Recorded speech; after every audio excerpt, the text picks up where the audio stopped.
Hai Re, iya apa kabar? Aku harap kalian sehat selalu, dilancarkan rezekinya semua. Amin amin amin. Jadi langsung aja deh baca ceritanya. Bingung mau ngomong apa, anjrit. Enjoy. Oke, ceritanya berjudul Minimarket dalam kurung Customer Misterius. Wah. Oke. Halo Kak Ana. Jadi langsung aja kita baca ke ceritanya aja Kak, karena ini agak panjang. Jadi mohon maaf sebelumnya kalau ceritanya ini agak belibet ataupun tulisannya aja mungkin gak nyambung. Baru 3 bulan aku tuh bekerja di sini, di sebuah minimarket terbesar di Jakarta. Sebenarnya aku mau aja kerja di pabrik ataupun berkantoran. Cuma siapa juga yang mau menerima karyawan lulusan SMA seperti aku ini. Dan daripada memilih-milih pekerjaan yang hanya akan menambah beban pikiranku, akhirnya aku pun melamar menjadi seorang kasir. Bulan ini aku mendapatkan jatah shift malam. Otomatis aku harus bekerja sampai pukul 12 malam. Toko tutup jam 10 malam dan sisanya aku dan beberapa temanku yang menerima shift yang sama menggunakannya untuk membersihkan toko. Malam ini ada aku, Nina, Teguh, dan Bayu. Teguh dan Bayu mendapat tugas menjaga gudang serta barang-barang toko yang ada di sana. Sementara aku dan Nina mendapatkan jatah sebagai kasir di depan. Untunglah aku dan Nina berteman baik. Dan beruntungnya dia nyambung kalau aku ajak bicara. Malam ini udara sangat dingin. Hanya beberapa pengunjung yang datang ke toko untuk membeli makanan ataupun peralatan rumah tangga. Jam sudah menunjukkan pukul 19:30. Otomatis Nina yang beragama muslim harus menunaikan kewajibannya, yaitu sholat isya. Dan begitu juga dengan Teguh dan Bayu. Kebetulan aku sendirian yang non-muslim di sini. Jadilah aku yang menunggu meja kasir saat ketiga temanku pergi sholat. Selamat datang, selamat berbelanja. Aku menyapa seorang pengunjung yang datang dengan salam yang biasa aku gunakan saat orang datang mengunjungi toko ini. Namun ada yang aneh. Pemuda yang aku sapa hanya berjalan masuk dengan dingin. Tak ada senyuman dan tak ada tengokan seolah aku tidak ada di sana. Dan aku sempat merinding sesaat karena teringat ucapan Nina tadi. Awas, jangan kemana-mana. Sering ada perampok di sini. Kamu kan masih baru, jadi harus hati-hati. Ucapan itu kini terngiang di telingaku. Seakan ucapan Nina itu ancaman buat aku yang sekarang sendirian menunggu meja kasir. Bahkan peringatan Bayu pun tak kalah menyeramkan. Menurut dia, minimarket ini banyak penghuninya. Aku sempat gak percaya dengan ucapan Bayu. Tapi ada baiknya aku tetap waspada dan membuka mataku. Aku hanya takut kalau penghuni lain itu muncul dan menakut-nakutiku. Jam sudah menunjukkan pukul 8 malam. Teman-temanku tidak nampak batang hidungnya. Dan pemuda itu, astaga, kemana dia? Bukankah dari tadi belum ada yang keluar? Dan dia adalah pengunjung satu-satunya. Aku melihat CCTV yang terhubung dengan salah satu komputer di meja kasir ini.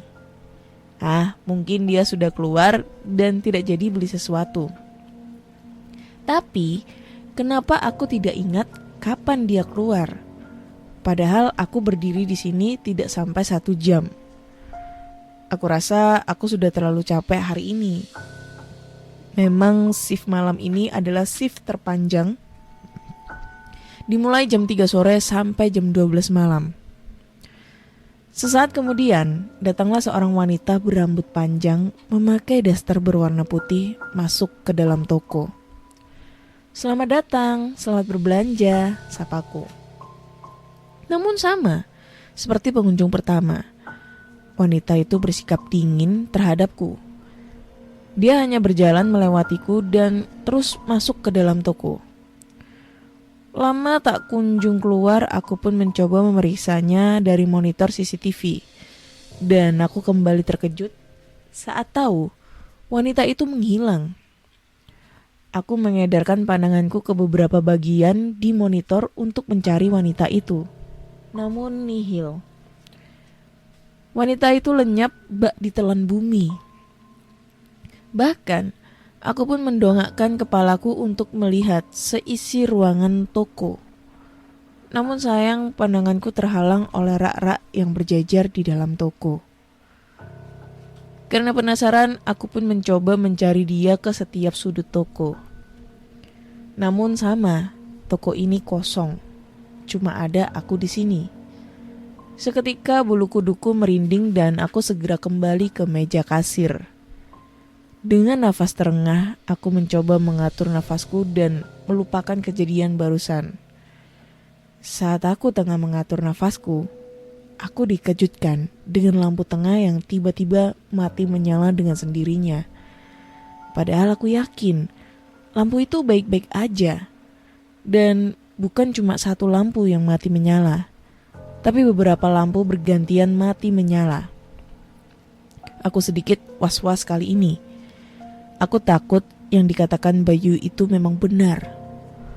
Walau aku tergolong pria yang berani, namun kalau harus berhadapan dengan makhluk kasat mata, aku angkat tangan. Bisa saja mereka mencelakaiku dan membuatku tak sadarkan diri. Sampai yang aku takutkan terjadi. Di pojok ruangan, aku samar melihat bayangan wanita bergaun putih tengah melayang. Tapi tunggu, menurut Bayu, kalau seseorang bisa melihat makhluk halus seperti itu tandanya dia akan meninggal. Kuharap yang dikatakan Bayu tentang ini salah. Kalau yang bisa melihat mereka bisa meninggal, lalu bagaimana nasib anak indigo ataupun yang memiliki indera keenam? Kepalaku sakit tak tertahan. Sesekali aku berpegangan pada meja kasir agar tidak jatuh ke lantai. Jam sudah menunjukkan pukul 8:15 dan teman-temanku masih belum kembali. Jangan-jangan mereka sengaja nih ninggalin aku di sini dan membiarkan aku berjaga sendirian. Kurang ajar kalau sampai seperti itu. Hujan rintik menyapa bumi. Tak disangka hujan yang awalnya kecil sekarang bertambah besar. Dan lampu-lampu itu kembali mati menyala seperti ada yang memainkan saklarnya. Namun itu gak mungkin. Saklar lampu berada persis di belakangku dan tidak ada siapa-siapa. Aku mencoba tetap tenang dalam kepanikanku ini. Aku hanya takut akan terjebak di toko ini semalaman, tanpa teman dan tanpa pengunjung. Saat aku tengah panik, sekali lagi hal aneh aku terima. Aku mengendus-ngendus hidungku seperti anjing pelacak yang sedang mencari sesuatu. Benar, aku mencium bau anyir darah. Darah yang masih segar karena baunya sangat khas. Aman nih. Dari kecil jujur aja aku sangat takut dengan darah. Dan bahkan saat aku mencium baunya, aku akan mual dan bisa saja aku pingsan dibuatnya. Benar saja, bau darah ini membuatku kehilangan kendali. Perutku bergejolak seakan ingin memuntahkan isi perutku di lantai. Seketika setelah aku memuntahkan semuanya, pandanganku buram dan seketika aku ambruk. Entah berapa lama aku tak sadarkan diri, cuaca di luar sudah tidak hujan. Hanya saja aku masih yakin kalau waktu masih malam hari. Dan betapa terkejutnya aku saat tahu teman-temanku sudah datang. Tapi kenapa mereka menangis seperti itu? Kenapa? Dan ada apa? Aku mendekatkan ke arah mereka, dan aku pun kesal. Kenapa aku yang pingsan tidak segera dibangunkan? Malah mereka menangis tak karuan di depan lemari es tempat penyimpanan minuman-minuman dingin. Aku menegur mereka namun tidak ada yang menyaut. Dan betapa terkejutnya aku saat tahu apa yang mereka tangisi. Aku mundur beberapa langkah dan masih syok, berat dan secara refleks mengamati setiap senti tubuhku. Aku melihat teman-temanku menangisi sosok tubuh menyerupai aku yang kepalanya berlumuran darah berada dalam lemari pendingin. Hah? Rupanya bau darah tadi berasal dari... ini nih. Aku memilah-milah minuman yang baru dan meletakkannya berjajar di lemari es. Oh ini, gimana sih ceritanya? Sampai tiba-tiba terdengar suara alarm pintu menandakan ada orang yang masuk. Selamat datang, selamat berbelanja.